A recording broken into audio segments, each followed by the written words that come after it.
ลาวเวียดนามลงนามบทบันทึกความเข้าใจร่วมมือพัฒนาบุคลากรสื่อมวลชนลาววันที่4สิงหาคม2026ที่สถาบันสื่อมวลชนและโฆษณาสถาบันการเมืองแห่งชาติโฮจิมินห์นครฮานอยสสเวียดนามได้จัดพิธีลงนามบทบันทึกความเข้าใจร่วมมือระหว่างกลุ่มสื่อมวลชนคณะโฆษณาอบรมศูนย์กลางภาคสปป.ลาวและสถาบันสื่อมวลชนและโฆษณาสสเวียดนามสำหรับระยะปี2026-2030ซึ่งต่างหน้าลงนามบทบันทึกฝ่ายลาวแม่นท่านสมสวัสดิ์พงษา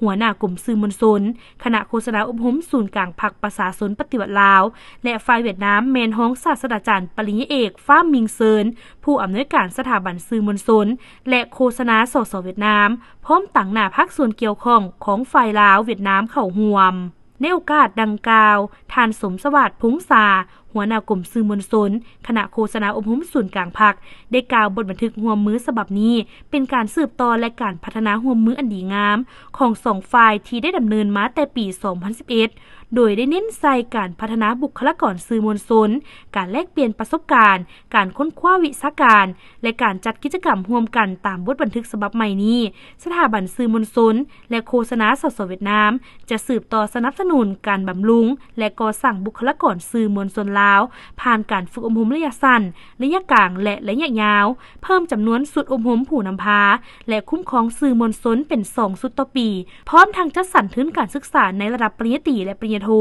ด้านสื่อมวลชนให้แก่บุคลากรของสปป.ลาวพิธีลงนามในครั้งนี้นับเป็นอีกหนึ่งจุดหมายสำคัญในการเสริมสร้างสายพัวพันมิตรภาพพิเศษลาวเวียดนามพร้อมทั้งยกสูงคุณภาพการพัฒนาบุคลากรสื่อมวลชนเพื่อรับใช้การพัฒนาเวียกงานสื่อมวลชนของสปป.ลาวในระยะใหม่